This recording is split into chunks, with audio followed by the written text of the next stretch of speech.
Yo yo yo, salut les turfeuses, salut les turfeurs, bienvenue pour un nouveau pronostic de Benoît Requin. Merci pour vos likes, pour vos commentaires, n'hésitez pas à vous abonner pour recevoir tous mes pronostics tous les jours et pour accéder à tous mes tickets pour la course du Quintet, rendez-vous directement en description de la vidéo. Ok, place au pronostic du Quintet du dimanche 15 mai, direction Paris-Longchamp pour la poule d'essai des pouliches. Plat 1600 mètres, groupe 1, 15 partants, réunion 1, course 4, indice de confiance 2 sur 5. Cette vidéo, je la tourne avant l'arrivée du Quintet de ce samedi, je reviendrai dessus demain. Petit retour sur le Quintet du vendredi 13 mai. Dans mon pronostic, je vous ai donné le tiercé en 3 chevaux, le quartet en 4 chevaux et le Quintet, mais par contre, ça payait vraiment pas. Ok, c'est parti, on commence le pronostic et on commence avec le numéro 1, Osmose, et on écoute Jean-Claude Rouget. Osmose et Zelda ont très bien bossé. Osmose reste sur une 4e dans le prix Imprudence. C'est peut-être plus une pouliche de 1400 mètres. Le bon terrain et sa forme vont être deux atouts non négligeables. C'est mieux qu'un outsider.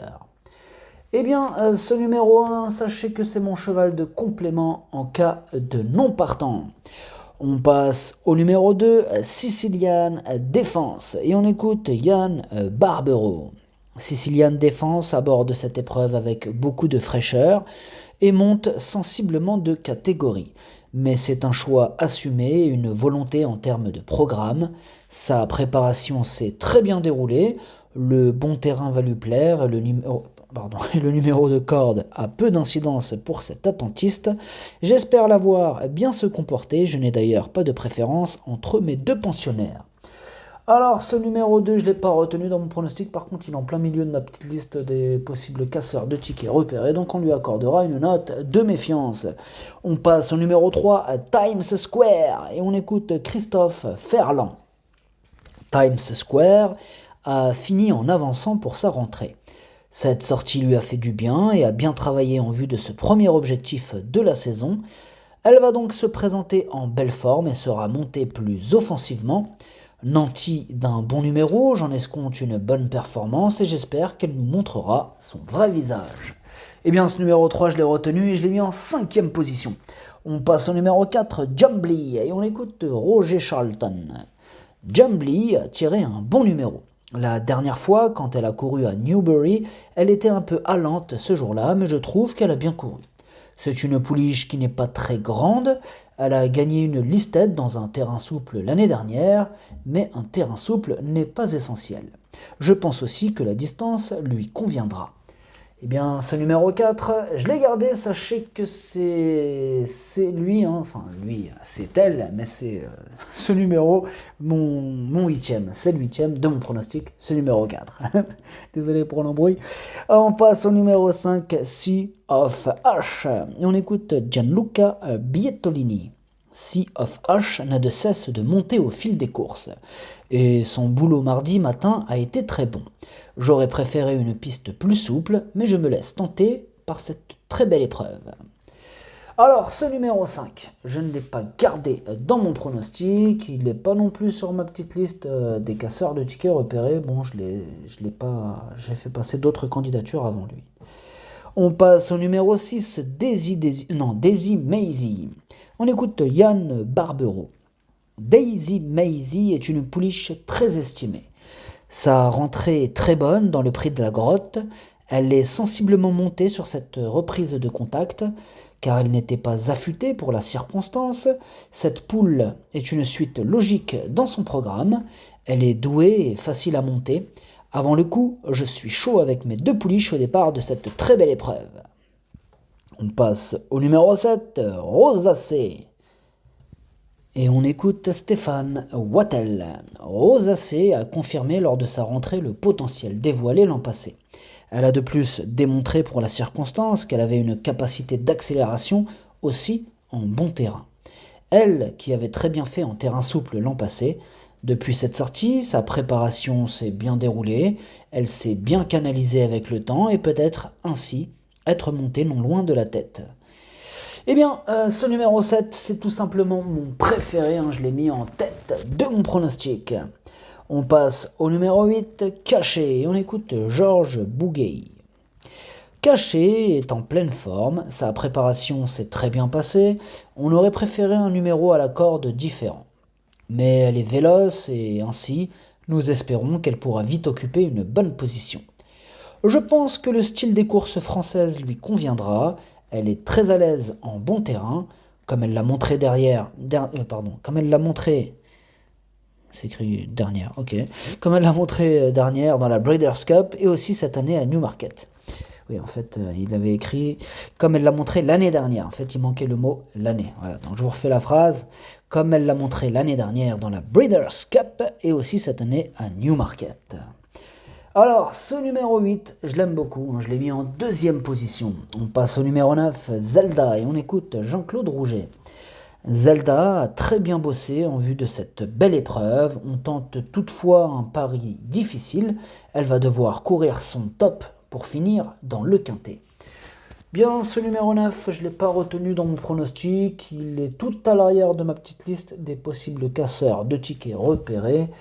Bon, avant le coup, c'est pas une première chance, mais c'est pas non plus une totale impossibilité. On passe au numéro 10, Mangoustine, et on écoute Michael Delzangle. Mangoustine a effectué une course de rentrée satisfaisante. J'en attendais une bonne sortie et a répondu à mes attentes. Elle a bien progressé à l'entraînement et devrait pouvoir fournir une belle valeur, d'autant qu'elle est nantie d'un numéro correct dans les stalles. De plus, elle est maniable et va dans tous les terrains. Logiquement, j'en attends le meilleur. Bien, me plaît bien, hein, cette Mangoustine, ce numéro 10 me plaît bien et je l'ai mis en 4e position. On passe au numéro 11, Acer Allé. On écoute Francis-Henri Graffard. Acer Allé s'est bien préparé, notamment mardi matin. Le terrain, probablement assez rapide dimanche, sera à son goût. L'incertitude concerne la tenue de cette pouliche que je préfère pour le moment sur 1400 mètres. Son propriétaire souhaite courir, alors on tente. Eh bien, ce numéro 11, je ne l'ai pas retenu dans mon pronostic. Par contre, il est en tête de ma petite liste de possibles casseurs de tickets repérés. Donc on lui accordera une note de méfiance. Il intéressera les amateurs de champ réduit ou carrément de tickets coup de folie. On passe au numéro 12, Heat of the Moment, et on écoute Mademoiselle Jan Chapel I Am. Heat of the Moment aime courir caché. La dernière fois à Newbury, elle avait l'as à la corde, ce qui n'était pas idéal. Mais je trouve qu'elle a quand même bien couru. Elle a beaucoup de tenue et aurait préféré un terrain plus souple. Évidemment, elle manque d'expérience, mais quand M. Crowley l'avait monté l'année dernière, il avait été impressionné. Alors, ce numéro 12, je ne l'ai pas retenu dans mon pronostic. J'ai fait passer d'autres candidatures avant ce numéro 12. On passe au numéro 13, Marquise de Sévigné. On écoute Baron Édouard de Rothschild. Marquise de Sévigné apprécie la piste de Longchamp, le bon terrain, et a montré de la vitesse l'an passé en gagnant sur 1400 mètres. Elle a le droit de bien courir dimanche. Eh bien, ce numéro 13, je l'ai retenu, mais en bout de combinaison.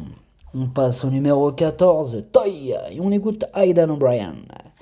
Toy n'a pas encore beaucoup couru pour le moment, mais il reste sur un succès à Cork. Nous l'avons alignée sur 1400 mètres dernièrement afin de la préparer pour cette poule d'essai des pouliches. Ce jour-là, elle s'en est bien tirée de son numéro de corde défavorable. Elle ne tiendra pas de 1400 mètres. Voilà pourquoi je pense l'aligner ensuite dans le Diane plutôt que dans les Oax d'Epsom. Alors ce numéro 14, je l'ai retenu dans mon pronostic, mais plutôt en bout de combinaison. On passe au numéro 15, Wonau. On écoute Stéphane Wattel. Wonau a galopé la semaine passée en vue de cette poule en compagnie de Rosacea et d'une sparring partner. Tout s'est bien passé, elle va apprécier le bon terrain, elle est facile à monter, mais il faudra ménager ses efforts sur 1600 mètres, c'est une pouliche en or. Eh bien, ce numéro 15, sachez que c'est mon deuxième cheval de complément en cas de non partant.